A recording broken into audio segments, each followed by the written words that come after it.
नमस्कार विद्यार्थी मित्रांनो, स्वागत आहे तुमचं नीती अकॅडमीच्या या ऑनलाईन प्लॅटफॉर्मवर पुन्हा एकदा.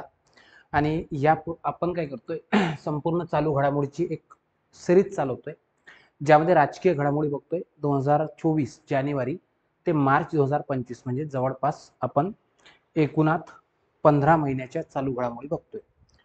आता बघा, यापूर्वीच्या सेशनमध्ये आपण काय केलेलं की राजकीय घडामोडीचा भाग 1 बघितला. ठीक आहे, तर आता आपण दुसरा भाग बघतोय. जर पहिला भाग बघितला नसेल तो व्यवस्थित बघून घ्या. हा चालू घडामोडीचा कोर्स आहे. राज्यसेवा पूर्व परीक्षा असेल, संयुक्त गट ब असेल किंवा आता होणारी क असेल, मुख्य परीक्षा असेल, सर्व सिलेबस इथं कव्हरअप आहे. ठीक आहे, आणि नीती अकॅडमीच्या ॲपवर ही अवेलेबल आहे. कालच्या लेक्चरमध्ये आपण काय केलेलं की 18वी लोकसभा, त्यानंतर 18व्या लोकसभेमधले सर्व डिटेल बघितले जीएस सहित.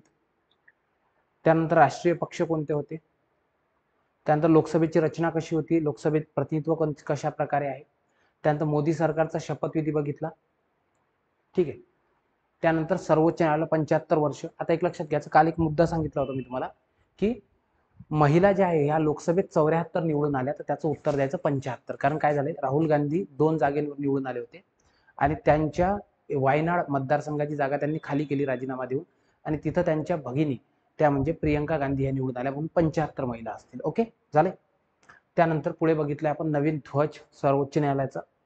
त्यानंतर सर्वोच्च न्यायालयाच्या सरन्यायाधीशांनी जे बदल केले, कोणते न्यायदेवतेमध्ये, ते बदल बघितले. ठीक आहे, सॉरी, बदल. त्यानंतर काही राज्यांच्या निवडणुका बघितल्या, तिथं पीएम सीएम कोण झालं. त्यानंतर जम्मू काश्मीर आणि त्याचं एकूण स्ट्रक्चर बघितलं होतं, कशा प्रकारे रंजना प्रकाश देसाई समितीनं ते परिसीमन केलं होतं. त्यानंतर 24वे राज्यपाल CP राधाकृष्णन सर. त्यानंतर महाराष्ट्राची 15वी विधानसभा बघितली, त्याचा क्रक्स बघितला. त्यानंतर महाराष्ट्रातले महत्त्वाचे पद बघितले होते, देवेंद्र फडणवीस साहेब असतील, अजित पवार सर असतील किंवा राम शिंदे साहेब, राहुल नार्वेकर सर यांच्याबद्दल बघितलेलं. 8वी निवडणूक बघितली आणि तिथल्या 4थ्या महिला मुख्यमंत्री बघितल्या. त्यानंतर 23वा कायदा आयोग, या सर्व गोष्टी बघितल्या. याचे पीपीटी तुमच्या कोर्समध्ये सुद्धा आहेत आणि टेलिग्रामवर सुद्धा अवेलेबल करून दिले आहेत, तसेच व्हॉट्सअप चॅनलवर सुद्धा. नवीन फौजदारी कायदे बघितले. संज्ञान ॲप बघितलं, कोणाचं आहे, रेल्वेचं, इंडियन रेल्वेचं संज्ञान, रेल्वेचं ज्ञान. आणि संकलन कोण करत असतं गुन्ह्याचं, ते म्हणजे national crime record bureau. Clear. आता बघा, आता आपण मुद्द्याकडे येतोय, तो म्हणजे वन नेशन वन इलेक्शन. आता वन नेशन वन इलेक्शन समजण्यापूर्वी मी तुम्हाला काही गोष्टी समजून सांगतो, त्याकडे व्यवस्थित लक्ष द्या. काय माहितीये का, वन नेशन वन इलेक्शन ही संकल्पना का आली, तर भारतात 1952, एकच मिनिट फक्त.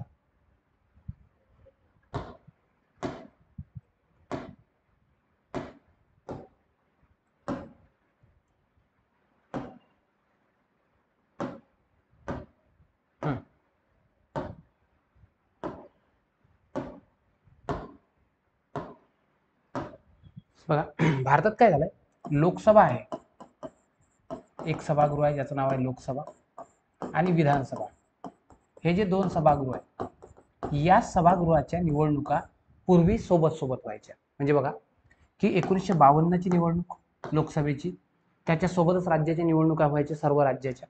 त्यानंतर 1957 ची निवडणूक, त्यानंतर 1962 ची निवडणूक, आणि एक म्हणजे 1967 ची निवडणूक. भारतात 4 निवडणुका ज्या आहेत ह्या सोबत सोबत झाल्या. म्हणजे ज्यावेळेस लोकसभा त्यासोबतच राज्यसभेच्या निवडणुका व्हायच्या. पण झालं असं, 1967 मध्ये जे केरळ नावाचं राज्य आहे, या केरळ नावाच्या राज्यामध्ये काय झालंय की असं झालं, राष्ट्रपती राजवट लागू झाली. कारण की कसं आहे माहिती आहे का, जोपर्यंत बहुमत असतं कोणत्याही सभागृहात, म्हणजे विधानसभेत बहुमत असतं तोपर्यंत राज्यात सरकार टिकतं, लोकसभेत बहुमत असतं तोपर्यंत केंद्राचं सरकार टिकतं. आणि मग जर अल्पमतात सरकार जर गेलं तर ते निघून जातं. मग इथं काय झालं, इथं ही चेंज जी आहे ही कोलॅप्स झाली. आणि मग तिथून काय झालं, काही आता समजा फॉर एक्झाम्पल समजून घ्या की आता महाराष्ट्र आहे, ठीक आहे, महाराष्ट्र आणि इंडिया या दोघांची निवडणुका सोबत सोबत झाल्या, म्हणजे केंद्राच्या, संसदेच्या, लोकसभेच्या आणि विधानसभेच्या. आणि मुद्दा असा झाला की ह्या निवडणुका सोबत झाल्या, पण महाराष्ट्राचं सरकार 3च वर्ष टिकलं कारण की अल्पमतात गेलं, आणि केंद्राचं 5 वर्ष टिकलं. तर ऑब्विस आहे यांच्या ज्या निवडणुका सोबत सोबत व्हायच्या त्या आता काय व्हायला, त्या वेगवेगळ्या व्हायला सुरुवात झाली. आणि हे असं का होतंय, कारण की आपल्या इथं कोणालाही 5 वर्षाची हमी दिली नाही, 5 वर्षाची हमी दिली नाही. म्हणजे विधानसभेचा कार्यकाल 5 वर्ष टिकेल असं नाही, जोपर्यंत बहुमतात सरकार आहे तोपर्यंत टिकतंय. आणि लोकसभा 5 वर्ष टिकेल काही हमी दिली नाही. त्याच्यामुळे हे सोबत सोबत निवडणुका घेणं शक्य नाही. आता सोबत सोबत निवडणुका शक्य कोणाच्या असतात? ग्रामपंचायतच्या. का? त्याचं कारण समजून घ्या. महाराष्ट्रात 2 टप्प्यात निवडणुका होत असतात. एक एप्रिल महिन्यात निवडणुका होत असतात आणि एक होत असतात नोव्हेंबर महिन्यात. ठीक आहे. महाराष्ट्रात समजा 30,000 ग्रामपंचायती असं आपण समजू. मग त्यापैकी 15,000 ग्रामपंचायती एप्रिल महिन्यात होतात आणि 15,000च्या नोव्हेंबर महिन्यात. असं कसं शक्य आहे सर? 30,000 ग्रामपंचायती असल्यावर याच्या निवडणुका सोबत होतात, पण लोकसभा आणि विधानसभेच्या होत नाही. त्याचं कारण समजून घ्या. समजा काय झालं, 1 जानेवारी 2020ला निवडणुका झाल्या. म्हणजे याचाच अर्थ पुढील निवडणुका कधी होणार आहे? 5 वर्षांनी. 21, 22, 23, 24 आणि 25. म्हणजे यांचा कार्यकाल किती असेल? 31 डिसेंबर 2025 पर्यंत. आता कंडिशन अशी झाली, पहिले एक पॅनल निवडून आलं. समजून घ्या की माझं एक पॅनल आहे आणि तुमचं पॅनल आहे. तर माझं पॅनल निवडून आलं आणि माझं पॅनल गेलं अल्पमतात. म्हणजे काय झालं, ते पॅनल पडलं आणि माझ्या पॅनलनं काम केलं फक्त 2023 पर्यंत. मग परत निवडणुका ग्रामपंचायतच्या आणि इथं असं झालं की मग तुमचं पॅनल निवडून आलं, कारण की माझं गव्हर्नमेंट 3च वर्ष टिकलं. ठीक आहे. माझं गव्हर्नमेंट आहे म्हणजे माझं पॅनल आहे ग्रामपंचायतचं, हे 3च वर्ष टिकलं.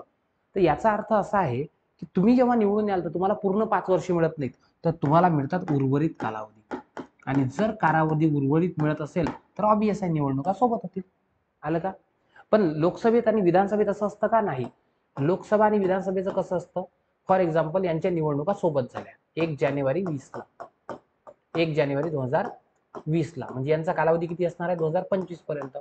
पण असं झालं, लोकसभा पूर्ण 5 वर्ष टिकली आणि विधानसभा फक्त 3च वर्ष टिकली. मग नवीन निवडणुका झाल्या. तर आता दुसरी जी येईल सरकार, त्यांना पूर्ण 5 वर्ष मिळतात. आता यांना पूर्ण 5 वर्ष जर मिळत असतील म्हणून यांच्या कालावधीमध्ये तुम्हाला मिसमॅच दिसतोय.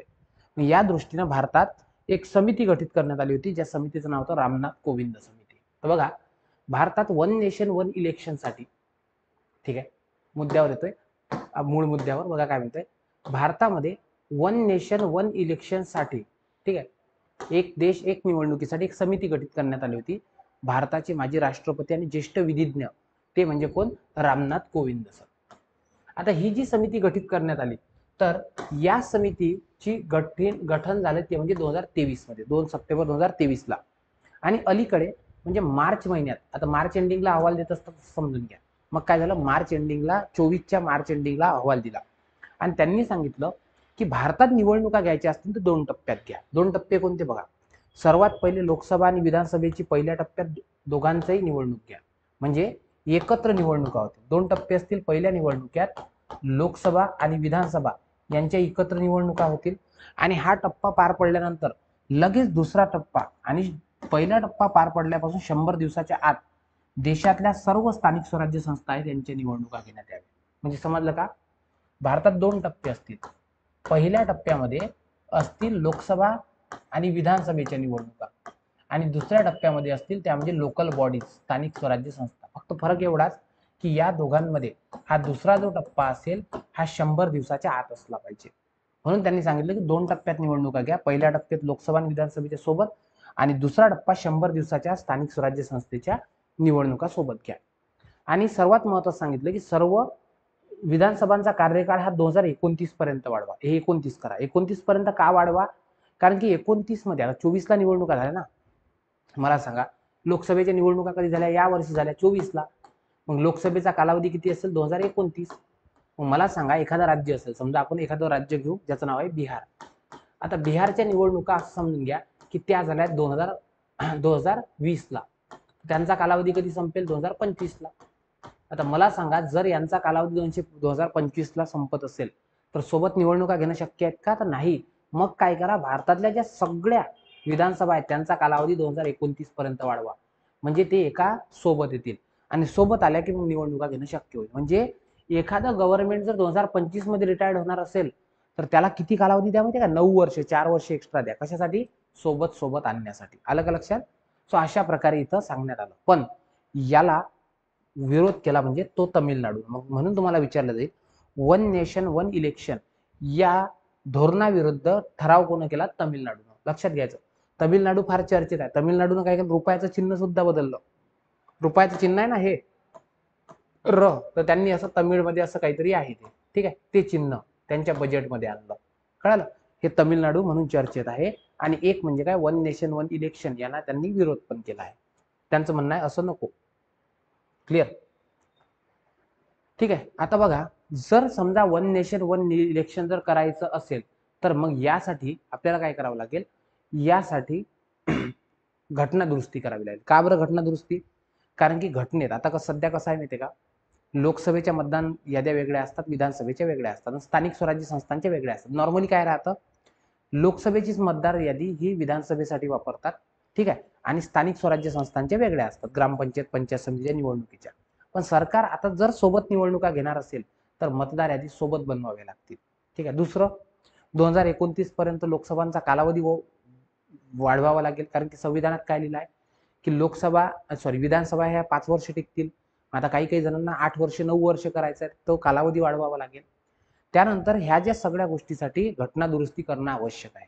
म्हणून वन नेशन वन इलेक्शनसाठी 2 विधेयकं मांडण्यात आले. एक पहिलं विधेयक आहे, ते काय करतंय, लोकसभा आणि राज्य विधानसभाचा कार्यकाल जो आहे हा 5 वर्षाचा कालावधी संपण्यापूर्वी जर येत असतील तर नव्याने निवडणुका घेण्याविषयी आहे. म्हणजे याचा अर्थ असा आहे की आता सिस्टीम काय होणार आहे, लोकसभेची निवडणूक समजा 2029 मध्ये झाली आणि विधानसभेच्या सोबत सोबत झाल्या समजू 2029, मग यांना कालावधी किती मिळेल, 2034 पर्यंत. पण जर महाराष्ट्राची विधानसभा ही 2 वर्ष आधी जर काय झाली, निलंबित झाली, तर मग उरलेला जे नवीन गव्हर्नमेंट येईल याला मिळेल ग्रामपंचायत सारखा उर्वरित कालावधी. सो यासाठी हे विधेयक मांडण्यात आलं. म्हणून म्हणतात की निवडणूक व्यवस्थित संक्रमण म्हणजे सोबत सोबत आल्या पाहिजे आणि लोकसभा आणि राज्य विधानसभाचा निर्धारित 5 वर्षाचा कालावधी संपण्यापूर्वी नवीन निवडणुका घेणे. दुसरं विधेयक आहे नगरपालिका आणि पंचायतांच्या निवडणुका. म्हणजे नगरपालिका म्हणजे शहरातील संस्था, नगरपंचायत, नगर परिषद, महानगरपालिका, आणि पंचायत म्हणजे ग्रामपंचायत, पंचायत समिती आणि झेडपी यांच्या निवडणुकीसाठी एकल मतदार यादी तयार करणे. हा लक्षात समजलं? म्हणजे आता केंद्राची यादी राज्यात वापरल्या जाईल अशा प्रकारे आहे. ठीक आहे. मी तुम्हाला आधी सांगितलं 1952च्या, 57च्या, 62च्या आणि 97च्या निवडणुका ह्या सोबत सोबत झाल्या होत्या. कळालं? आणि वन नेशन वन इलेक्शनच्या संदर्भात विधेयकाबद्दल वाद निर्माण झाला होता दोन्ही सभागृहामध्ये. मग त्यासाठी जॉईंट पार्लियामेंटरी कमिटी गठीत करण्यात आली होती. आलं लक्षात? समजलं? चल पुढे जाऊया. आपण इथं काय काय शिकतोय. नंबर 1, वन नेशन वन इलेक्शनच्या संदर्भात समिती कोणती होती? रामनाथ कोविंद समिती. अहवाल कधी दिला? 14 मार्च 2024 ला दिला. ठीक आहे. काय रिकमेंडेशन केल्या? 2 टप्प्यात निवडणुका घ्या. पहिल्या टप्प्यात लोकसभा आणि विधानसभेच्या सोबत, आणि दुसऱ्या टप्प्यात 100 दिवसाच्या आत काय घ्या? स्थानिक स्वराज्य संस्थांच्या निवडणुका घ्या. सर्वांचा कालावधी सोबत आला पाहिजे म्हणून इतर विधानसभांचा कालावधी 2029 पर्यंत एक्सटेंड करा. आणि याच्या विरुद्ध ठराव कोण केला? तामिळनाडू सरकारने केला. पुढे आपण असं बघतोय 2 विधेयक असतील. एक असेल कार्यकाल 5 वर्ष व्यवस्थित करणे, आणि दुसरं म्हणजे एकल मतदार यादी तयार करण्यासाठी. ठीक आहे. अशा प्रकारे 2.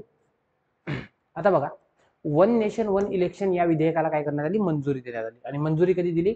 12 डिसेंबर 2024 ला. आणि यावेळेस काय केलं?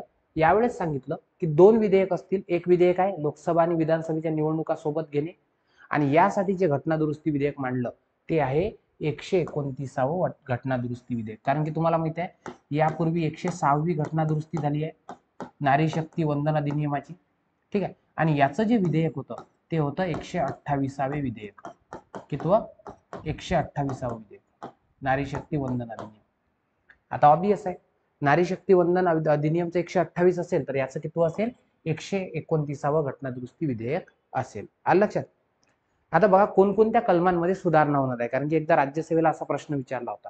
सर्वात पहिले संविधानात 324A हा आर्टिकल टाकला जाणार आहे. 324 मध्ये निवडणूक आयोग आहे.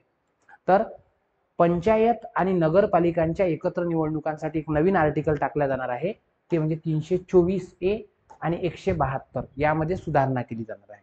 नंबर 2, एकत्रित मतदार याद्या तयार करायच्या आहेत. कोणाच्या? राज्याच्या आणि केंद्राच्या.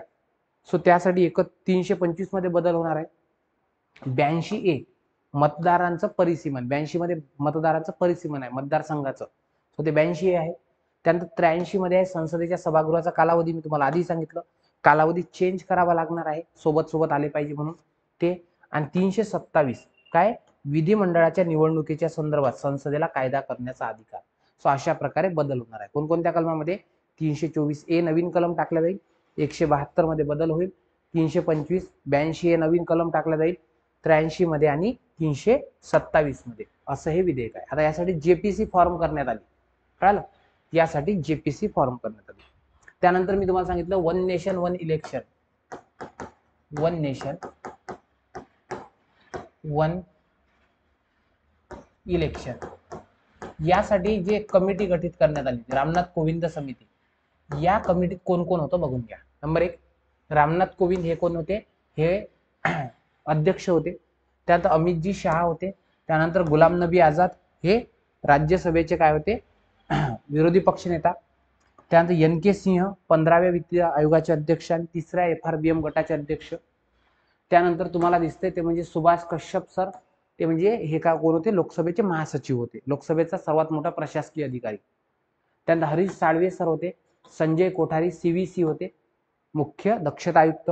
त्यानंतर अर्जुन राम मेघवाल कायदा मंत्री आणि नितेश चंद्रा हे काय होते? सचिव होते. ओके, तुम्हाला विचारलं जाईल की वन नेशन वन इलेक्शन समितीचे सचिव कोण? तर सांगायचं नितेश चंद्रा. क्लिअर इथपर्यंत?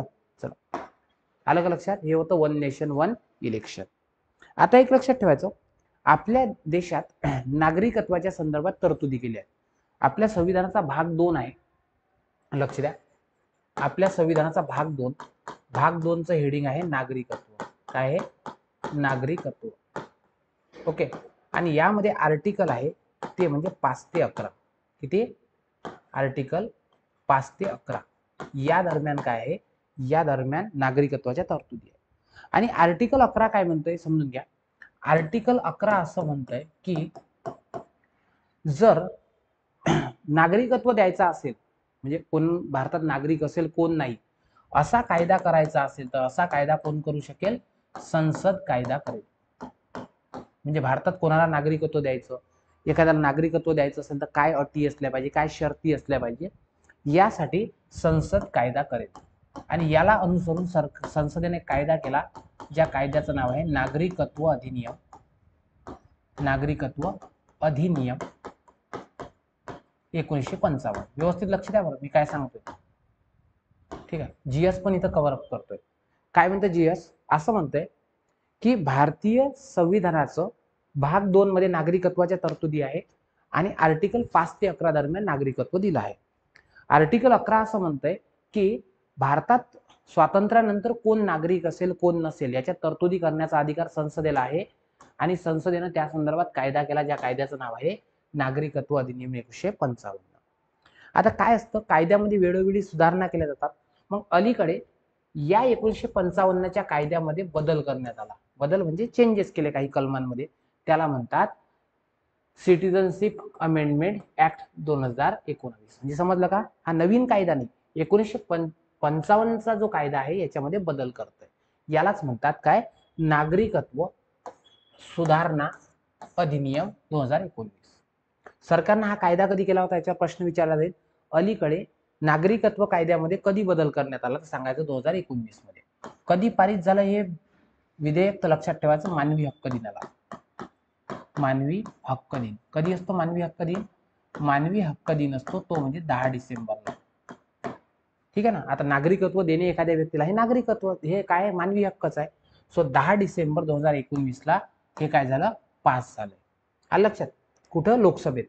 11 डिसेंबरला हे कुठं झालं? राज्यसभेत पास झालं. आणि याच्यावर स्वाक्षरी केली म्हणजे ती 12 डिसेंबरला. मग कसं लक्षात ठेवायचं? हे करायचं 12/12ला. 12/12/19. बघा लक्ष द्या.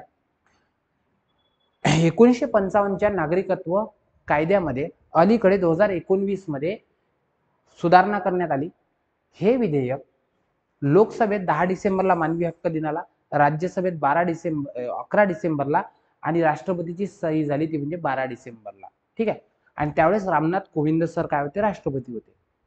आणि सर्वात महत्वाचं म्हणजे हा कायदा कधी लागू झाला तर हा झाला या वर्षी 2024ला 11 मार्चला. म्हणून लक्षात ठेवायचं 11 मार्च 11/3/24. ठीक आहे. कसं लक्षात ठेवायचं? महिला हक्क दिनाच्या 3 दिवसानंतर, म्हणजे महिला हक्क दिनाच्या जवळची तारीख आहे. आणि हा कायदा 2024ला लागू झाला. म्हणजे 19 मध्ये केला, मात्र लागू तो सरकारनं 5 वर्षांनी केला. ओके. आता हा कायदा काय म्हणतोय, जे 3 देश आहेत ज्याचा कोड आपण बाप करू, बाप, बांगलादेश, अफगाणिस्तान आणि पाकिस्तान, या 3 देशातून जर 6 प्रकारचे अल्पसंख्याक लोक येत असतील, त्यांच्या देशातले अल्पसंख्याक, ठीक आहे, समजा बांगलादेश नावाचा देश आहे, अफगाणिस्तान देश आहे आणि पाकिस्तान आहे, या 3 देशांमधून 6 धर्माचे स्थलांतरित लोक येत असतील. कोणकोणते बघा, हिंदू, कारण की त्यांच्या देशात हिंदू अल्पसंख्याक आहेत, त्यानंतर ख्रिश्चन, त्यानंतर शीख, बुद्धिस्ट, जैन आणि पारशी. म्हणून लक्षात ठेवायचं, 3 देशांमधून, कोणते 3 देश, बांगलादेश, अफगाणिस्तान आणि पाकिस्तान, या 3 देशातून 6 धर्माचे लोक, किती धर्माचे लोक, 6 धर्माचे लोक हे जर भारतात बेकायदेशीररित्या स्थलांतरित झाले असतील, तर यांना आपण काय केलंय, नागरिकत्व बहाल केलं. आलं लक्षात. म्हणून बघा की जर 3 देशातून, बांगलादेश, अफगाणिस्तान आणि पाकिस्तान, या 3 देशातून 6 प्रकारचे लोक स्थलांतरित होत असतील, कोणते, हिंदू आहे, त्यानंतर ख्रिश्चन आहे, त्यानंतर शीख आहे, ठीक आहे, बघा कोण कोण आहे, हिंदू आहे, हिंदू, शीख आहेत, ख्रिश्चन आहेत. आलं लक्षात, ख्रिश्चन आहेत, त्यानंतर बुद्धिस्ट आहे, जैन आहे आणि पारशी आहेत. कोण आहेत, ओके, कोण आहेत, झाले का पाठ, HSC BJP, हिंदू, शीख, ख्रिश्चन, ठीक आहे, त्याच्यानंतर कोण आहे, त्यानंतर बुद्धिस्ट आहेत, जैन आहेत आणि पारशी आहेत, ठीक आहे, HSC BJP, ठीक आहे. हे जर लोक आले असतील तर यांना आपण नागरिकत्व दिलं. नॉर्मली कसं असतं माहितीये का, जर तुम्ही कोणत्याही देशातून स्थलांतरित झाले तर भारतात 11 वर्ष, म्हणजे गेल्या 14 वर्षातले 11 वर्ष तुम्ही भारतात राहिले पाहिजे. आता फॉर एक्झाम्पल समजा मी आहे आणि मी एखाद्या देशातून स्थलांतरित झालो आहे, मला जर, मी मूळचा कोणत्यातरी वेगळ्या देशातला आहे आणि भारतात स्थलांतरित झालो, तर मी गेल्या 14 वर्षातली 11 वर्ष भारतात जर राहिलो असेल तरच मला नागरिकत्व मिळतं. असं नाही आहे मी काल दुसऱ्या देशातून आलो आज स्थायिक झालो, नाही. पण यांच्यासाठी आपण सूट काय केली माहितीये का, जे 14 वर्षापैकी 11 वर्ष होते ना, त्याला आपण 5 वर्ष केलं. म्हणजे काय, जर एखादा व्यक्ती जर गेल्या 5 वर्षापासून भारतात राहत असेल तर त्याला नागरिकत्व दिल्या जाईल. पण एक लक्षात ठेवा, संपूर्ण भारतात नागरिकत्व नाही दिल्या जात, कारण की 6व्या अनुसूचीमध्ये जे राज्य दिले आहेत, कोणकोणत्या 6व्या अनुसूचित राज्य, ते म्हणजे आम्ही मैत्री. आम्ही मैत्री म्हणजे आसाम, मिझोरम, मेघालय आणि त्रिपुरा. हा प्रश्न तुम्हाला विचारला जाईल, हा GS मध्ये विचारतात.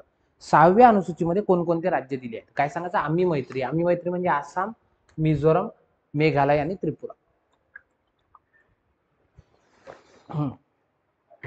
हे जर या प्रदेशात जर आले असतील तर या लोकांना ह्या तरतुदी लागू होणार नाही. तसे आदिवासी प्रदेशात कोणाला वास्तव्याचे आपण स्वातंत्र्य देत नसतो, कारण की आदिवासींना त्यांचे संस्कृती आणि त्यांची भाषा चालीरीती जपण्याचा अधिकार आहे.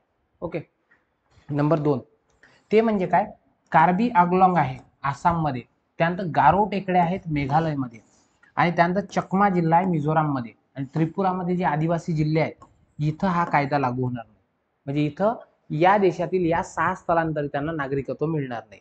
आणि सर्वात महत्वाचं म्हणजे बंगाल ईस्टर्न फ्रंटियर रेग्युलेशन 1873 ची जी इनर लाईन परमिट आहे त्यांना सुद्धा हे लागू होत नाही. म्हणजे लक्षात ठेवायचं, आदिवासी क्षेत्रांना लागू होत नाही, बंगालच्या ईस्टर्न रेग्युलेशनला, त्याला परमिट ऍक्टला होत नाही, फ्रंटियर रेग्युलेशनला, आणि आणखी एक म्हणजे आम्ही मैत्री यांना हा कायदा लागू होत नाही. बघा आपण बघतोय नागरिकत्व सुधारणा अधिनियम 2019, हा कायदा कधी केला, 10 डिसेंबरला केला, लोकसभेनं मंजूर, राज्यसभेनं 11 डिसेंबरला आणि 12 डिसेंबरला, 12/12 त्याला संमती मिळाली.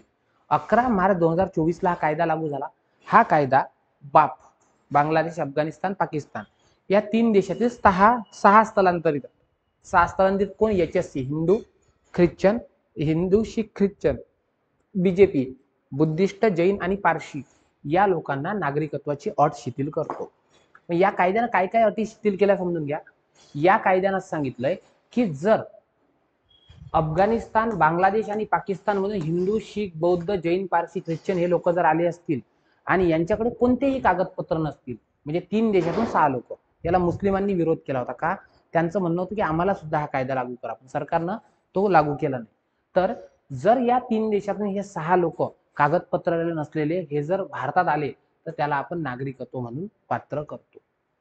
ठीक आहे. अट एवढंच सांगितलं की जे 11 वर्षाची अट होती, म्हणजे गेल्या 14 वर्षातील 11 वर्ष तुम्ही भारतात असले पाहिजे, तर यांना काय सूट दिली माहिती आहे का, यांना सांगितलं गेल्या 14 वर्षातले तुम्ही 5 वर्ष जरी भारतात असले तरी आम्ही तुम्हाला काय करू, नागरिकत्व देऊ. फक्त एवढंच.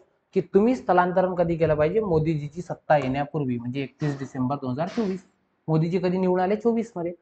म्हणजे जर या 3 देशातून हे 6 प्रकारचे लोक भारतात 31 डिसेंबर 2014 पैकी जर आले असतील, तर ऑब्वियस आहे ना, 14 पासून 5 वर्ष कोणते ऍड होतात, 2019. म्हणून असं म्हणतात, जर तुम्ही 31 डिसेंबर 2014 पूर्वी आले असतील, तर तिथून 5 वर्षांना आपण हा कायदा केला, ज्याला म्हणतो नागरिकत्व सुधारणा अधिनियम. आणि मग या लोकांना हे नागरिकत्व मिळू शकतं. आलं लक्षात? याच्या बाहेर एकही प्रश्न विचारला जाणार नाही. नेक्स्ट आहे मराठा समाजाला 10% आरक्षण. तुम्हाला माहित आहे की मराठा समाजाला आरक्षण दिलं, ती कधी दिलं माहिती आहे का, 26 फेब्रुवारी 24. तारीख विसरायची नाही. कोणती? 26, म्हणजे 20 तारखेला हा ठराव मंजूर करण्यात आला मंत्रिमंडळाकडून, आणि आरक्षण कधी दिलं, 26 फेब्रुवारी 2024 ला. मराठ्यांना आरक्षण कधी दिलं, 26 फेब्रुवारी 2024 ला. आणि एक लक्षात ठेवायचं, मराठा हे कोणत्या गटात येतात, एससीबीसी. एससीबीसी म्हणजे सोशियल अँड इकॉनॉमिकल बॅकवर्ड. ठीक आहे, म्हणजे social and economical backward classes. So यालाच म्हणतो सामाजिक आणि शैक्षणिक दृष्ट्या मागास. पण आता एक लक्षात ठेवा, मराठ्यांना 10% आरक्षण मिळाल्यामुळे आता भारतात, महाराष्ट्रात जे आरक्षण आहे हे किती टक्के झालं आहे, 72% आरक्षण झालं आहे. किती टक्के? 72% आरक्षण झालं आहे. आधी 62 होतं, आता 10% वाढवलं. किती किती टक्के आरक्षण दिलंय, 10% आरक्षण दिलं एससीबीसी ला. ठीक आहे. आणि एक लक्षात ठेवायचं, भारतात एक खटला आहे ज्याला म्हणतात इंदिरा साहनी खटला. कोणता खटला म्हणतात? इंदिरा साहनी खटला. या इंदिरा साहनी खटल्यानं काय सांगितलं आहे की कोणत्याही राज्यामध्ये जास्तीत जास्त आरक्षण किती असलं पाहिजे, 50%. पण महाराष्ट्रात किती झालं, 72% सध्याच्या घडीला आरक्षण आहे. ओके. आणि एक लक्षात ठेवायचं, अशी शिफारस कोण केली होती, तर राज्य मागासवर्ग आयोगाचे जे अध्यक्ष आहेत सुनील शुक्रे यांच्या अध्यक्षतेखाली समिती आली होती. आणि या समितीनं अभ्यास केला महाराष्ट्राचा आणि सांगितलं महाराष्ट्रातले एकूण मराठ्यांपैकी 85% मराठे हे काय आहेत, मागास आहेत. सो त्यामुळे काय दिलं पाहिजे, आरक्षण. म्हणून लक्षात ठेवा, मराठा आरक्षण कधी दिलं, 26 फेब्रुवारी 2024 ला. कळलं? किती टक्के दिलं, 10% दिलं. कोणता प्रवर्ग, एससीबीसी. त्यामुळे एकूण आरक्षण किती झालं, 72%. ओके. आणि समिती कोणती होती, सुनील शुक्रे समिती. आणि यांनी काय सांगितलंय, या समितीने सांगितलं की 84% मराठा समाज हा मागास असल्यामुळे त्यांना आरक्षण देण्यात यावं. फक्त हा गट विचारला जाईल, आरक्षण किती टक्के आहे हे विचारला जाईल, आणि सर्वात महत्वाचं म्हणजे तारीख विचारला जाईल. कळलं?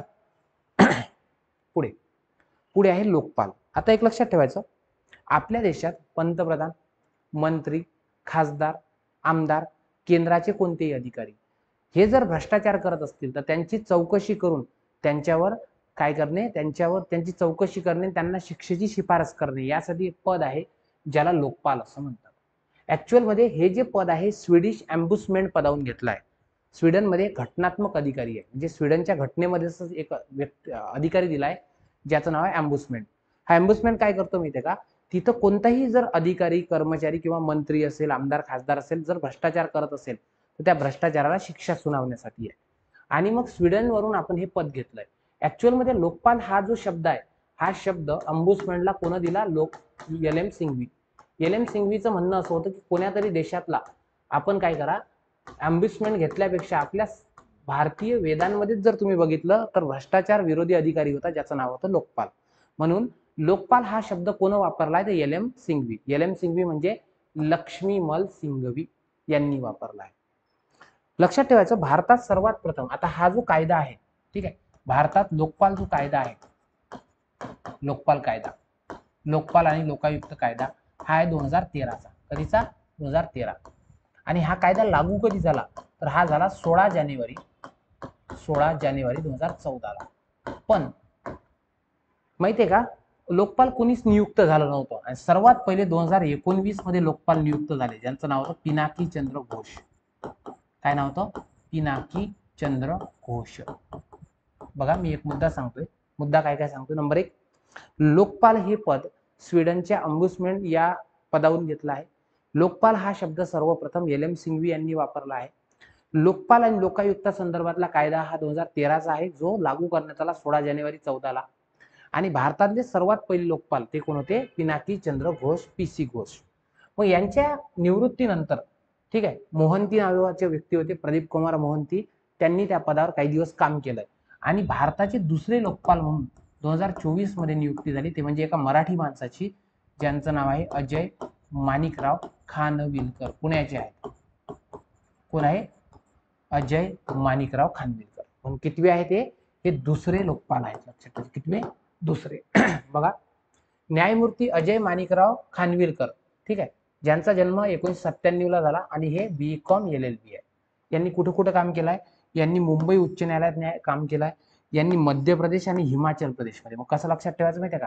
असं लक्षात ठेवायचं, महाराष्ट्राचं स्पेलिंग MAH म्हणजे महाराष्ट्र, मध्य प्रदेश, त्यानंतर हिमाचल प्रदेश इथं त्यांनी काम केलंय. किंवा असंही लक्षात ठेवलं चालते, महाराष्ट्राचा व्यक्ती आहे ना, यांनी काम केलंय MH मध्ये, मध्य प्रदेश आणि हिमाचल प्रदेशमध्ये. आलं लक्षात? अजय माणिकराव खानविलकर यांनी मध्य प्रदेश आणि हिमाचल प्रदेश हे जे दोन न्यायालय आहेत, या दोन न्यायालयाचे मुख्य न्यायाधीशपदी काम केलेलं तुम्हाला दिसतंय. आणि त्यानंतर ते सर्वोच्च न्यायालयात होते. ऑब्वियस आहे, या पदावर कोण असतो माहिती आहे का? या पदावर सर्वोच्च न्यायालयाचा मुख्य न्याय म्हणजे निवृत्त न्यायमूर्ती असतो, आणि तेच होते हे या ठिकाणी. म्हणून बघा, MH मध्य प्रदेश, हिमाचल प्रदेशमध्ये काम केलंय, मुंबईमध्ये ऑलरेडी केलंच आहे, आणि सुप्रीम कोर्टमध्ये होते 16 ते 22 दरम्यान. आणि यांनी बऱ्याच साऱ्या पदांवर काम केलं आहे. परत एकदा सांगतो, भारताचे दुसरे लोकपाल म्हणून अलीकडे अजय माणिकराव खानविलकर यांची नियुक्ती करण्यात आली. त्यांचा जन्म पुण्याचा आहे.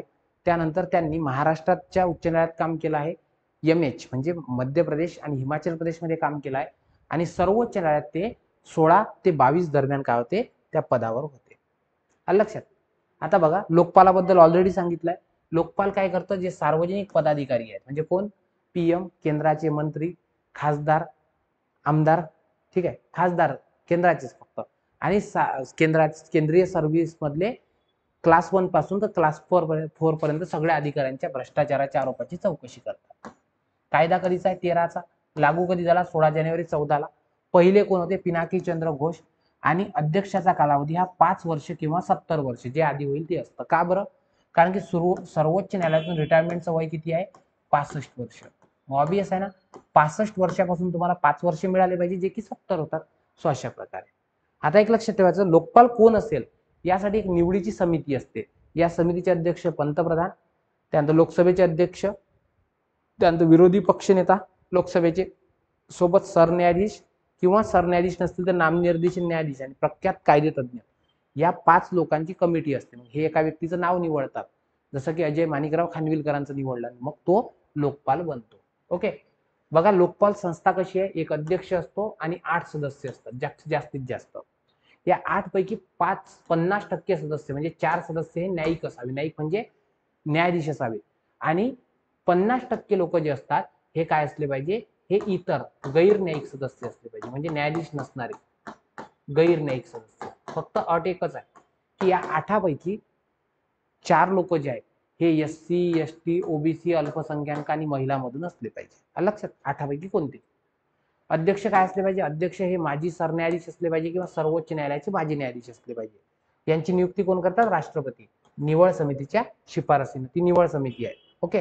आणि लोकपाल कोणाकोणाला शिक्षा देऊ शकते? पंतप्रधान, मंत्री, खासदार, लोकसेवक म्हणजे केंद्राचे अधिकारी, त्यानंतर सरकारद्वारे वित्त पुरवठा प्राप्त संस्था म्हणजे केंद्रात ज्याला पैसा पुरवते त्या सगळ्या संस्था, आणि 10 लाखापेक्षा जास्त अधिक रुपये मिळवणाऱ्या ज्या संस्था आहेत, ठीक आहे, म्हणजे ज्या अशा संस्था आहेत ज्यांचं उत्पन्न 10 लाखाच्या वर आहे. कळलं? आता बघा, जे आपण लोकपाल बघितले अजय माणिकराव खानविलकर, आणि यांच्यासोबतचे इतर लोक कोण आहेत?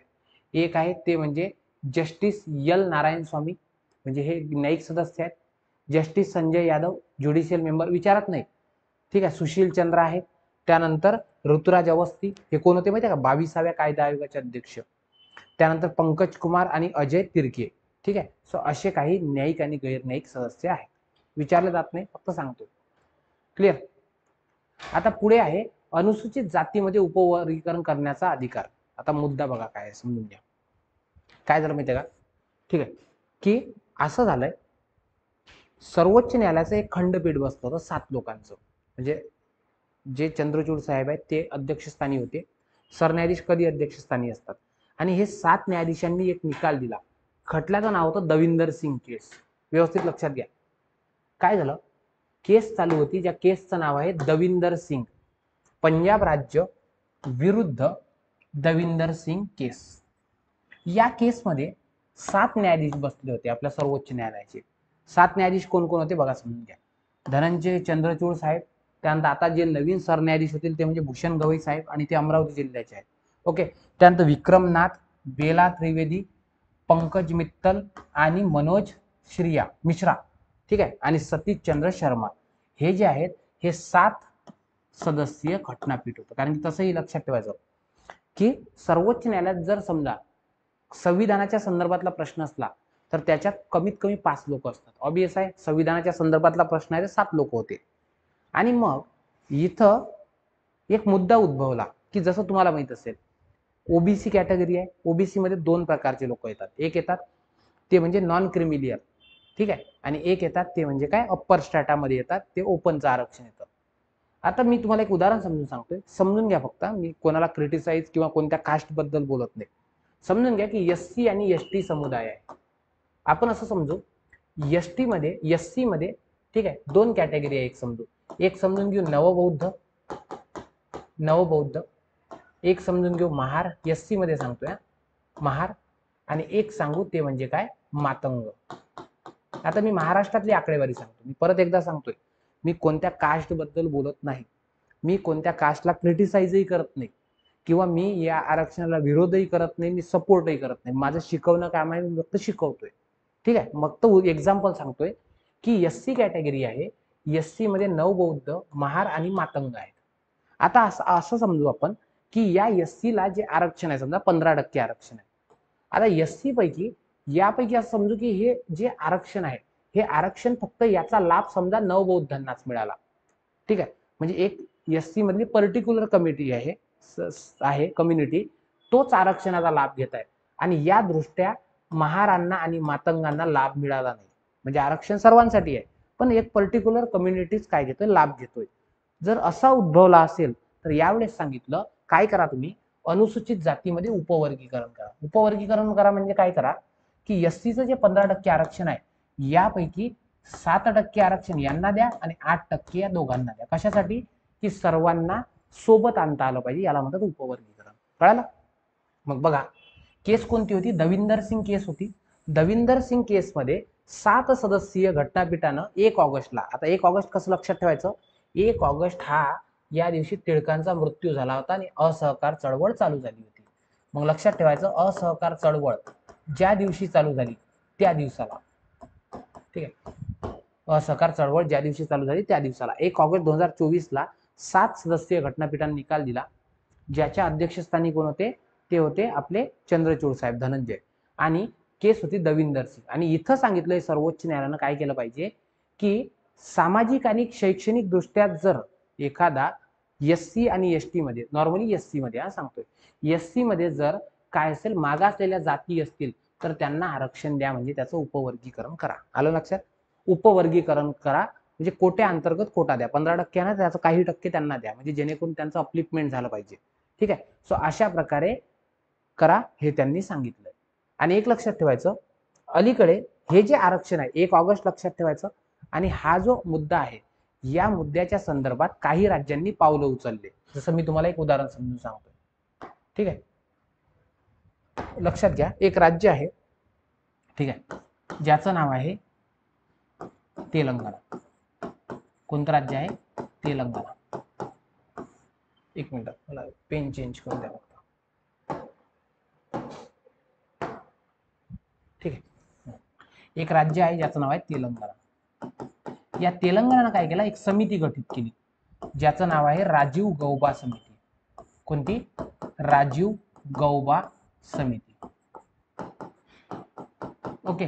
आणि ही कशासाठी आहे माहितीये का, तेलंगणामध्ये आपल्याकडे जे चंभार असतात, चांभार, त्यांना चमार म्हणतात, कुठे काही म्हणतात, तिथं जे चांबड्याचं काम करणारे लोक आहेत तेलंगणामध्ये ते आहेत माडिगा. कोण आहेत? माडिगा.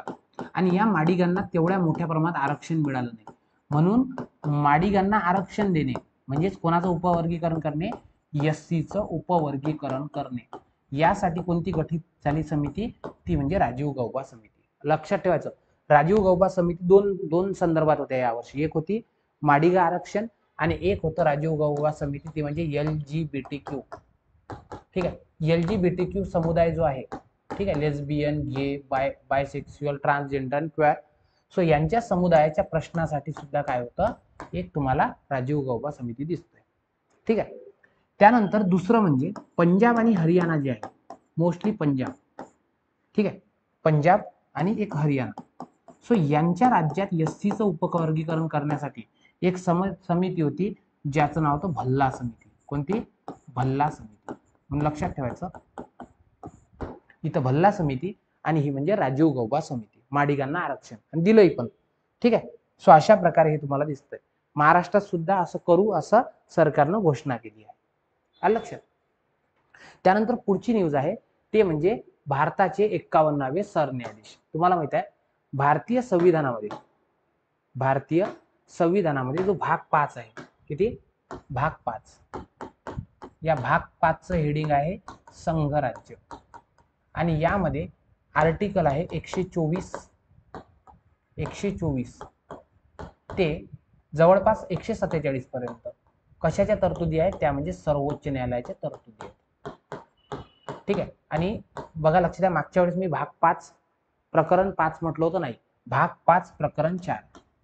भाग 5 प्रकरण 4 मध्ये काय आहे ते आहे सर्वोच्च न्यायालयाच्या तरतुदी. ठीक आहे. यापूर्वी आपण हे बघितलंच आहे, फक्त इथं भाग 5 म्हटलं तर प्रकरण भाग 5च आहे, प्रकरण 5 नव्हतं, 4 आहे. सो इथे काय सांगितलं आहे? इथे सांगितलंय की भारतीय सर्वोच्च न्यायालयात एक सरन्यायाधीश आणि संसद वेळोवेळी ठरवेल इतके सदस्य. बघा लक्षात द्या मी काय सांगतोय. काय सांगितलंय? भारतीय सर्वोच्च न्यायालयामध्ये एक सरन्यायाधीश आणि संसद वेळोवेळी ठरवेल इतके काय असतील? न्यायाधीश असतील. मग संसदीय कायद्याने जितके ठरवले जातात तितके. सध्या किती ठरवले आहेत? 33 ठरवले आहेत.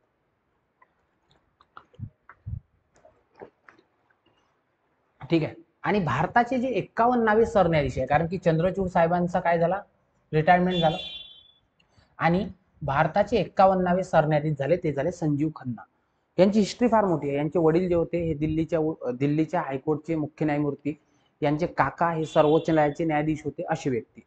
ठीक आहे. तर भारताचे 51वे सरन्यायाधीश म्हणून संजीव खन्ना यांची नियुक्ती करण्यात आली 31 नोव्हेंबर 11 नोव्हेंबर 24ला. विचारलं जाणार नाही कोणत्या तारखेला, फक्त कोण आहे एवढं लक्षात ठेवा.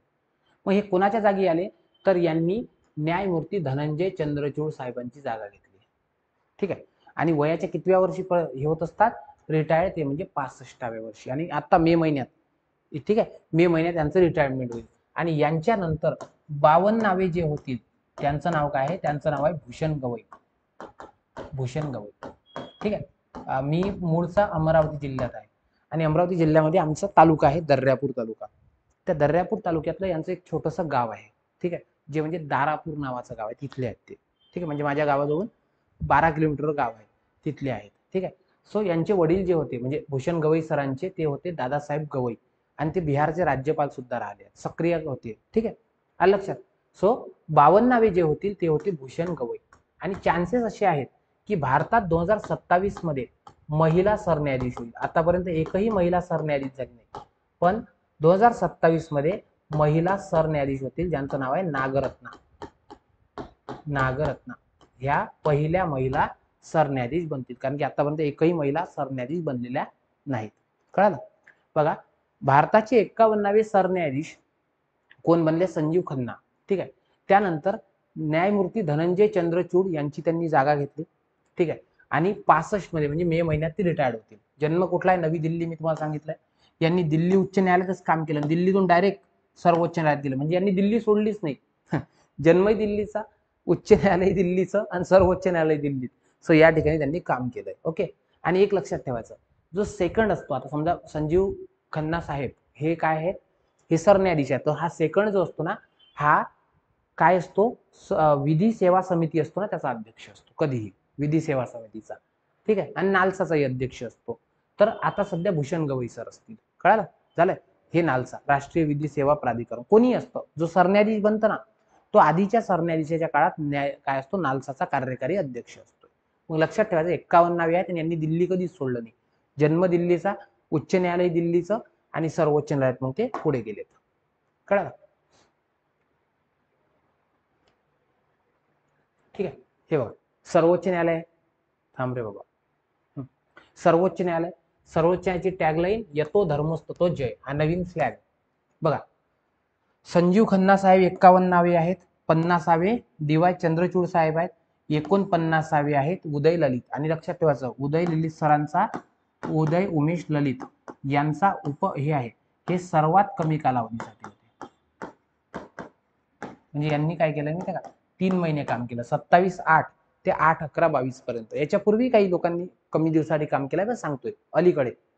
त्याच्या आधी कोण होते, NV रामण्णा. मग लक्षात ठेवायचं रामण्णा कितवे, 48वे. 49वे कोण, ते म्हणजे ललित. ठीक आहे, ललित बघा. ठीक आहे, रामण्णा, त्यानंतर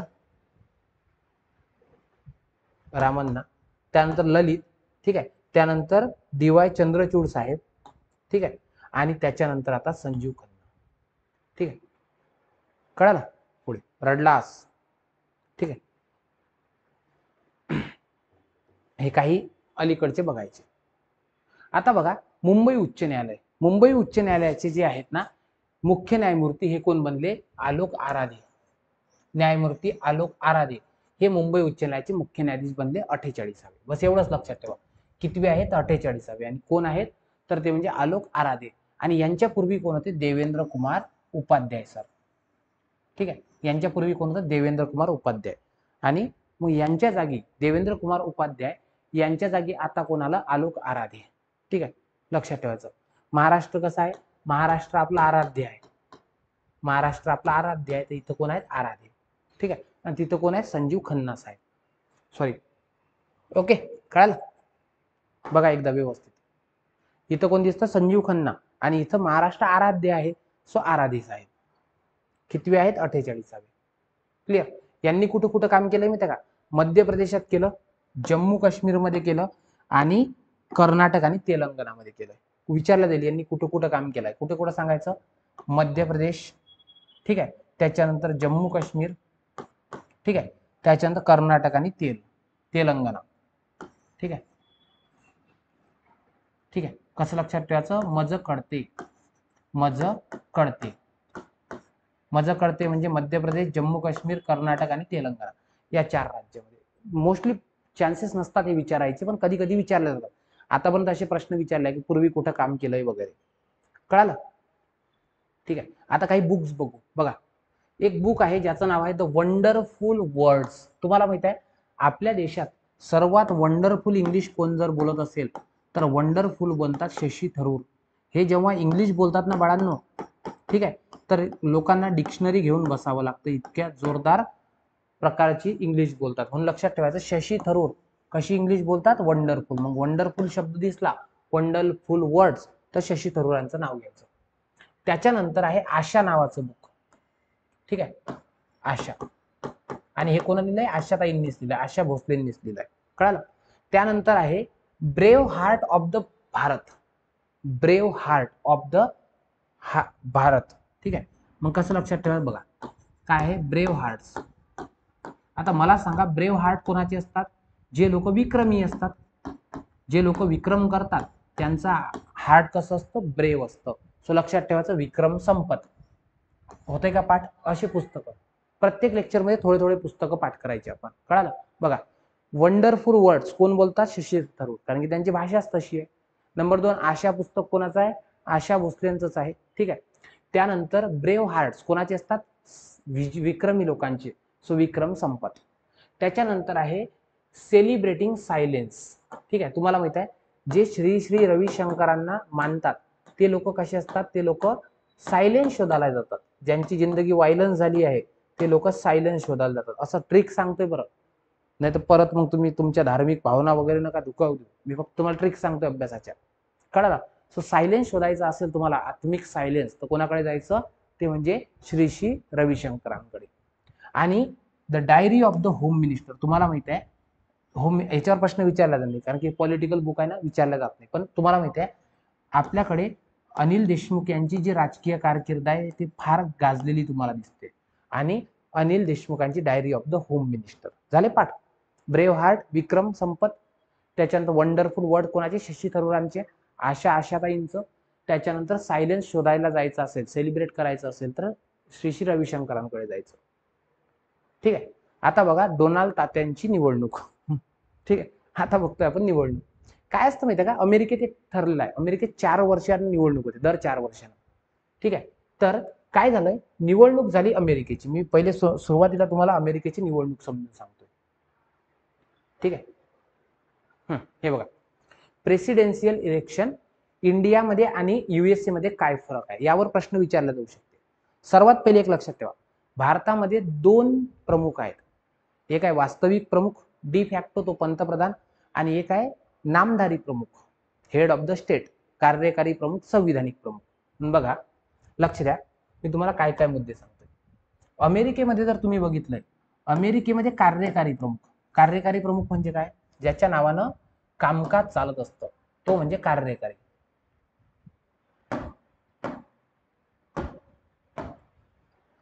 ठीक आहे. युएसए मध्ये सांगतोय, युएसए मध्ये तुम्ही जर बघितलं तर तिथं कार्यकारी म्हणजे ज्याच्या नावानं कामकाज चालतंय, आणि वास्तविक हा प्रमुख कोण आहे, तर हा प्रमुख आहे तो म्हणजे तिथला राष्ट्राध्यक्ष, प्रेसिडेंट. ओके. आणि भारतात जर तुम्ही बघितलं इंडियामध्ये, तर इंडियामध्ये 2 प्रमुख दिसतात. एक दिसतो नामधारी, नावापुरता, आणि एक दिसतोय वास्तविक, ज्याच्याकडे ठीक आहे तुम्हाला काय दिसते, सत्ता दिसते. म्हणून याला म्हणतो आपण डिजॉर, कायद्यानं निर्माण केलेला. आणि एक असतो ज्याला म्हणतात डी फॅक्टो, फॅक्ट मध्ये असणारा. डी फॅक्टो कोण असतो, पीएम, आणि प्रेसिडेंट ऑफ इंडिया हा असतो कार्यकारी आणि नामधारी फक्त.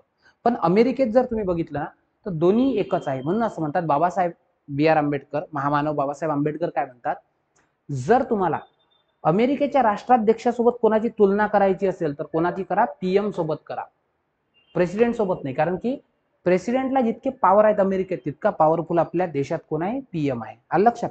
म्हणून बघा इथं मी तुम्हाला सांगितलंय की इथं तुम्हाला रिअल पॉवर जे आहेत आपल्या देशात, हे कोणाकडे आहेत, हे आहेत पीएम कडे. ठीक आहे. आणि इथं जर तुम्ही बघितलं, हेड ऑफ द स्टेट आणि गव्हर्नमेंटचा पॉवर जे आहेत हे कोणाकडे आहेत, हे आहेत अमेरिकेतल्या राष्ट्राध्यक्षाकडे. आपल्या देशात अट काय आहे, भारताचा नागरिक असावा, 35 वर्ष पूर्ण केले असावे. ठीक आहे, असं सांगितलं. आणि एक सर्वात महत्वाचा मुद्दा म्हणजे एमपी आणि एमएलए असताना तुम्ही निवडणूक लढवू शकता, पण जेव्हा तुम्ही राष्ट्रपती म्हणून निवडून याल तेव्हा तुम्हाला राजीनामा द्यावा लागेल. इथं काय सांगितलंय, नॅचरल बॉर्न सिटीजन म्हणजे जन्मानं तुम्ही अमेरिकन असले पाहिजे. फॉर एक्झाम्पल समजा मी तुम्हाला उदाहरण सांगतोय, अरविंद पनगाडिया साहेब हे अमेरिकेचे नागरिक आहेत, पण ते जन्मानं भारतीय आहेत, नंतर ते अमेरिकेत गेले, अशा व्यक्तीला चालत नाही. तिथं जन्मानं काय पाहिजे, अमेरिकन पाहिजे. 35 वर्ष अट पूर्ण केली पाहिजे जे की आहे, आणि फक्त जन्मानं अमेरिकन नाही चालत, तर 14 वर्षापासून तो अमेरिकेत राहणाराही पाहिजे. ठीक आहे. भारतात 5 वर्ष असतो राष्ट्रपती पदाचा कार्यकाल, आणि कितीही वेळा निवडून येता येते. ठीक आहे. इथं 4 वर्षाचा कालावधी असतो आणि फक्त 2 वेळा, म्हणजे तात्यांची ही शेवटची टर्म आहे. तात्या आधी होते आणि नंतर आता ही दुसरी, संपलं. त्यानंतर बघा, आपल्या देशात नॉमिनेशन जर करायचं असेल तर 50 सूचक 50 अनुमोदक पाहिजे. पण इथं कसं असतं, इथं 2 पार्टी आहे, रिपब्लिकन आणि डेमोक्रॅटिक. ठीक आहे. तर तात्या रामदास आठवले साहेबांच्या गटाचे होते, कोणत्या, रिपब्लिक पार्टीचे, आणि चिन्हही हत्तीच. समजलं, आलं लक्षात. सो अशा पार्टी या ठिकाणी निवडतात, कळालं. त्यानंतर जर तुम्ही बघितलं तर इथं निवडणुका ज्या आहेत ह्या इनडायरेक्टली होतात. आपल्या देशात कोण करतं निवडणुका, विधानसभाची निर्वाचित, लोकसभेची निर्वाचित, त्याच्यानंतर राज्यसभेची निर्वाचित, दिल्ली पुद्दुचेरीचे निर्वाचित, आणि इथं इलेक्ट्रोलर निवडून द्यावे लागतात आणि त्यानंतर निवडल्या जातंय, कळालं. सो अशा प्रकारे एकूण 270 मतं जर मिळाले तर इथून निवडून आलं असं समजतात. आणि मग काय झालं माहितीये का, आता बघूया तात्याची निवडणूक. ठीक आहे, व्यवस्थित लक्ष द्या. डोनाल्ड तात्या कोणत्या पक्षाचे आहेत, रामदास आठवले साहेबांच्या पक्षाचे. ठीक आहे. कोणता पक्ष आहे, रिपब्लिक पार्टी. ठीक आहे, कोणती पार्टी आहे, रिपब्लिकन पार्टी. चिन्ह कोणतं आहे, हत्तीच आहे. पहिले माहिती आहे ना तुम्हाला, रिपब्लिकन पार्टीचं चिन्ह हत्ती होतं, आठवते का. म्हणून तर आठवले साहेबांनी एक स्टेटमेंट केलं होतं की मायावतींच्या पक्षाने आमचा हत्ती चोरला, कारण की रिपब्लिकचं पहिले हत्ती होतं चिन्ह म्हणून. ओके, चला, रिपब्लिक आणि हत्ती. ठीक आहे. आणि लक्षात घ्यायचं, निवडणूक जी आहे ही 5 नोव्हेंबरला झाली, आणि तात्या यावेळेस कितवे अध्यक्ष झाले, 47वे. आलं लक्षात, कितवे, 47 भारताला जेवढं स्वातंत्र्य मिळालं 47 मध्ये तेवढे अध्यक्ष झाले. आणि तात्यांची दुसरी टर्म आहे, कारण की यापूर्वी 16 आणि 20 ला ते अध्यक्ष होते. ठीक आहे. आणि यांना 292 मतं मिळाले. पाहिजे किती 270, पण तात्यांना मिळाले 292. ओके. आणि आतापर्यंतचे सर्वात वयोवृद्ध आहेत, ते सांगायलाच वयोवृद्ध आहेत, तसे ते तुमच्यापेक्षाही तरुण आहेत. अलग लक्षात, 78 वर्ष. ठीक आहे. 1946 चा जन्म आहे बघा, जन्म 46 चा आणि 47वे आहेत ते. त्यांची शिक्षण जे झालं आहे फायनान्स आणि कॉमर्स, म्हणजे कॉमर्स वाल्यांना स्कोप आहे, समजलं का, राजकारणात. ट्रम्प ऑर्गनायझेशन, त्यांच्या वडिलांचे फार श्रीमंत आहेत, ते गर्भ श्रीमंत आहेत, त्यांच्या वडिलांच्या संस्थेचं नाव त्यांनी बदलवलं आणि ट्रम्प ऑर्गनायझेशन केलं. ओके. त्यांचं पुस्तक आहे the art of the day. ठीक आहे, the art of the day. आता बघा, लक्ष द्या, या निवडणुकीमध्ये आणखी काय काय झालं, फक्त एवढंच लक्षात ठेवायचं, 47वे अध्यक्ष झाले आणि 292 मतं मिळाली. 292 कसं लक्षात ठेवायचं, ब्रिटिश प्रांतात जेवढ्या जागा होत्या ना तशा. ठीक आहे. संविधान सभेत ब्रिटिश प्रांतामध्ये आठवते ना, पहिल्या तृतीयपंथी सिनेटर बघा कोण झाल्या, साराह मॅकब्राइट. म्हणजे लक्षात ठेवायचं, तृतीयपंथी कोण होत्या, त्या म्हणजे मॅकब्राइट. म्हणजे ब्राईट आहे करिअर कोणाचं, तृतीयपंथ्यांचं, मॅकब्राइट. त्याच्यानंतर डिपार्टमेंट ऑफ गव्हर्नमेंट एफिशियन्सी, काय, डिपार्टमेंट ऑफ गव्हर्नमेंट एफिशियन्सी.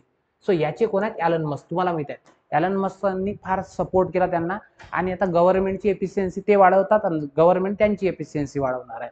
कळालं. त्याच्यानंतर विवेक रामास्वामी हे आपल्या मंत्रिमंडळात गेले तिथल्या. ठीक आहे.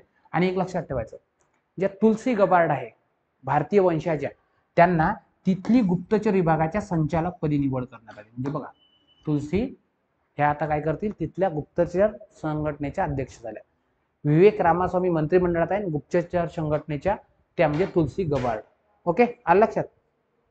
पुढे बघा, पुढचा मुद्दा असा आहे की सेम राष्ट्राध्यक्षाच्या सोबत त्याच पक्षाचे व्यक्ती उपराष्ट्राध्यक्ष बनतात, ज्यांचं नाव आहे JD व्हॅन्स.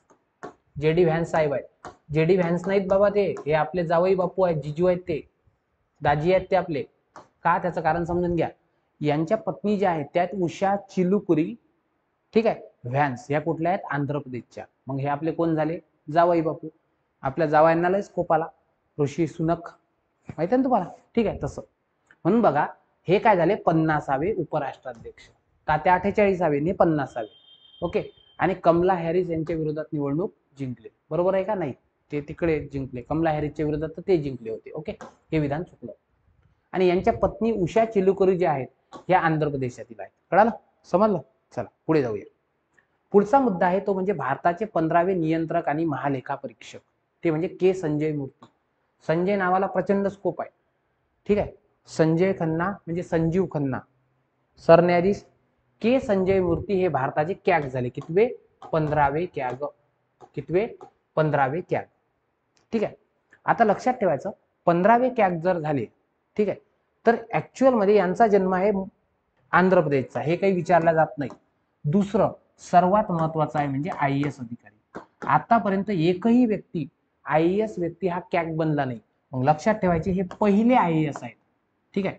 हे काय आहे, हे फर्स्ट IAS आहेत जे काय बनले, कॅग बनले. म्हणून हे सर्वात महत्वाचं विधान की कॅग पदावर जाणारे ते पहिले IAS अधिकारी बनले आहेत. येते लक्षात.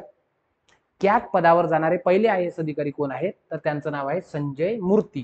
मग कसं लक्षात ठेवायचं, ठीक आहे, असं लक्षात ठेवायचं की आपले बाबासाहेब आंबेडकर काय म्हणतात, आपले बाबासाहेब असं म्हणतात की भारतातील सर्वोच्च, संविधानाचा सर्वात महत्वाचं पद जर मला विचाराल तर मी कॅग सांगेल.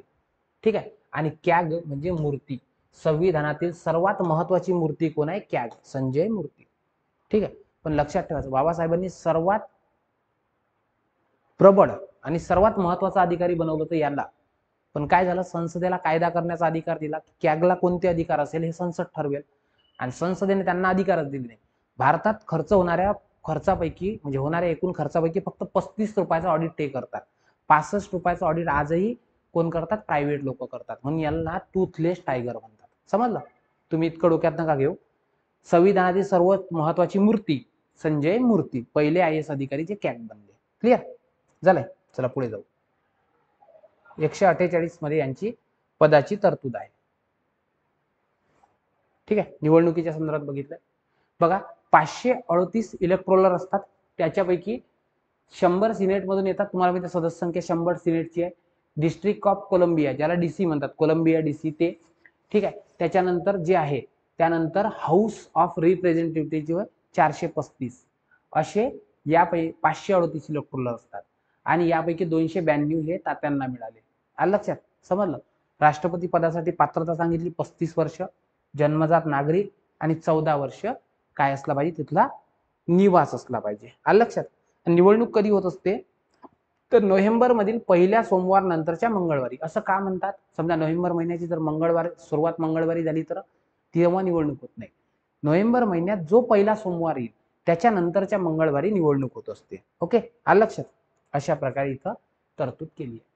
त्यानंतर आहे पश्चिम विभागीय परिषदेची बैठक. लक्षात ठेवायचं, पश्चिम विभागीय परिषदेची अलीकडे 27वी बैठक निर्माण झाली. आता एक लक्षात ठेवायचं, हे काय कंडिशन आहे सांगतो. राज्य पुनर्रचना आयोग होता. राज्य पुनर्रचना आयोगानं काय केलं की आपल्या इथं राज्यांची रचना केली आणि राज्यांची रचना करताना त्यांना माहित होतं पुढे सीमावाद निर्माण होणार आहे, म्हणून त्यावेळेचा जो कायदा आहे कोणता, राज्य पुनर्रचना, राज्य पुनर्रचना अधिनियम, ठीक आहे. हा कधीचा, 1956चा. या कायद्यानुसार एक परिषद निर्माण केली, ज्या, ठीक आहे, या कायद्यानुसार एक परिषद निर्माण केली, ती म्हणजे विभागीय परिषद. आता विभागीय परिषद म्हणजे काय, भारताचे 5 विभाग केले, मध्य विभाग, उत्तर विभाग, पश्चिम विभाग, ठीक आहे, त्याच्यानंतर दक्षिण विभाग आणि या ठिकाणी पूर्व विभाग. आणि यांची आहे ना, हे पूर्वोत्तर म्हणजे ईशान्य भारताची जी आहे, ईशान्य भारताची स्वतंत्र आहे, यांचा कायदा पण स्वतंत्र आहे 1972चा. म्हणून लक्षात ठेवायचं, विभागीय परिषदा ह्या 5 आहेत. मध्य विभागीय परिषद उत्तर, दक्षिण, पश्चिम आणि पूर्व असे दिसतात आणि ईशान्येचा स्वतंत्र कायदा आहे. ह्या संविधानिक संस्था नाही, कारण की संविधानानुसार नाही होत स्थापन, तर ह्या राज्य पुनर्रचना अधिनियम 1956 नुसार. आणि याची दरवर्षी मीटिंग होत असते. आता फॉर एक्झाम्पल समजून घ्या, पश्चिम विभागीय परिषदेत कोण येतं, गुजरात येतं आपला शेजारी, गोवा येतं, महाराष्ट्र येतं, दादरा नगर हवेली आणि दमन दीव, ठीक आहे, हे आपले शेजारी येतात. आणि आपले प्रॉब्लेम आहेत, काही आपले गावांचे प्रॉब्लेम आहे, त्याच्यानंतर आपले पाणी वाटपाचे प्रॉब्लेम आहे, या सर्व गोष्टीवर तोडगा काढण्यासाठी ही परिषद असते. आलं लक्षात? आणि आता झालं असं की ही परिषद पडली पुण्यात पहिल्यांदा पार. ऍक्च्युअल मध्ये ह्या परिषदा महाराष्ट्रात 8 वेळा पार पडल्या. किती वेळा? 8 वेळा. 8 पैकी मुंबईमध्ये 7 वेळा पार पडल्या, मुंबईमध्ये 7 वेळा, आणि प्रथमच पुण्यामध्ये पार पडली. आलं लक्षात? कळालं का? म्हणून लक्षात ठेवायचं की पश्चिम विभागीय परिषदेची बैठक अलीकडे कुठे पार पडली एवढाच प्रश्न येईल, ते सांगायची पुण्याला. आलं लक्षात? समजलं? जिथून मी शिकवतोय तिथून. ओके, आलं लक्षात? आणि अध्यक्ष कोण असतात? गृहमंत्री असतात. गृहमंत्री कोण आहेत? अमितजी शहा साहेब. झालं?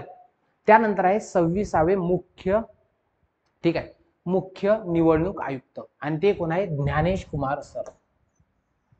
ज्ञानेश कुमार सर. लक्षात ठेवायचं. मग असं लक्षात ठेवायचं की आपल्या देशामध्ये, ठीक आहे, ठीक आहे, ज्ञानी लोकांना कोण निवडतं? तर निवडणूक आयोग. आपल्या देशात ज्ञानी लोकांना कोण निवडतं? निवडणूक आयोग. निवडणूक आयोगा इतका ज्ञानी कोणी नाही, कारण की तो ज्ञानी लोकांची नियुक्ती करतोय. सो तिथे कोण झालंय? ज्ञानेश कुमार. आलं लक्षात? बघा, राजीव कुमार जे आपले काय होते 25वे मुख्य निवडणूक आयुक्त होते, त्यांच्या जागी 26वे मुख्य निवडणूक आयुक्त म्हणून कोणाची नियुक्ती झाली? ज्ञानेश कुमार सरांची. आणि तुम्हाला माहिती आहे मागच्या वर्षी 2 मार्चला एक निकाल आला होता आणि सांगितलं होतं की जर नियुक्त्या करायच्या असतील, ठीक आहे, निवडणूक आयुक्तांच्या, तर एक कॉलेजियम पद्धत असेल. पीएम, विरोधी पक्षनेता आणि एक कॅबिनेट मिनिस्टर, हे 3 व्यक्तींचे नावं, 5 व्यक्तींचे नावं निवडतील आणि 5 पैकी एकाला काय बनवतील त्या ठिकाणी न्यायाधीश. म्हणजेच नवीन कायदे, कॉलेजियम पद्धत जेव्हापासून लागू झाली निवडणूक आयोगाला, त्यापासून निवडलेले ते पहिलेच मुख्य आयुक्त आहेत. कळालं? ठीक आहे. केरळचे आहेत ते, ठीक आहे, केरळ IAS अधिकारी आहे. आणि एक लक्षात ठेवायचं, सर्वात ज्ञानी लोक, सर्वात सुशिक्षित लोक कुठले आहेत? केरळचे, म्हणजे केरळचे IAS अधिकारी आहेत. क्लिअर इथपर्यंत? फक्त एवढं लक्षात ठेवायचं, ज्ञानेश कुमार हे 26वे आयुक्त ठरतील, नवीन कायद्यानुसार नियुक्त झालेले ते पहिले निवडणूक आयुक्त असतील कॉलेजियम पद्धतीनुसार. आलं लक्षात? ठीक आहे. त्यानंतर पुढे जाऊया. पुढे आहे राज्याचे 7वे कोण? 7वे निवडणूक आयुक्त. ते कोण आहेत? दिनेश वाघमारे सर. तिथं ज्ञानी व्यक्ती आणि आपल्या इथं वाघमारे सर. ठीक आहे, ज्ञानेश कुमार आणि वाघमारे सर. आता लक्षात ठेवायचं आपल्या इथे कोण कोण ठीक आहे, एक कोड लक्षात ठेवा. सोराने, नेला, जग. आतापर्यंत आपल्या इथे निवडणूक आयुक्त बघा, राज्याचा निवडणूक आयोग असतो हा 243 ZA आणि 243K नुसार स्थापन झाला असतो. तुम्हाला प्रश्न विचारला जाईल. राज्याचा निवडणूक आयोग हा 243K हे कोणत्या घटनादुरुस्तीत आहे? 73व्या घटनादुरुस्तीत. आणि 243 ZA हे कुठे आहे? 74व्या घटनादुरुस्तीमध्ये. ठीक आहे, आणि यानुसार आपल्या राज्यात 1994 ला राज्य निवडणूक आयोगाची स्थापना झाली आणि तेव्हापासून 7 आयुक्त झाले. कोण कोण? सोराने नेला जग म्हणजे चौधरी, रा म्हणजे राजवाडे, ने म्हणजे ठीक आहे नंदलाल, नेला म्हणजे नीला सत्यनारायण मॅडम. ठीक आहे, जग म्हणजे जगेश्वर सहारिया.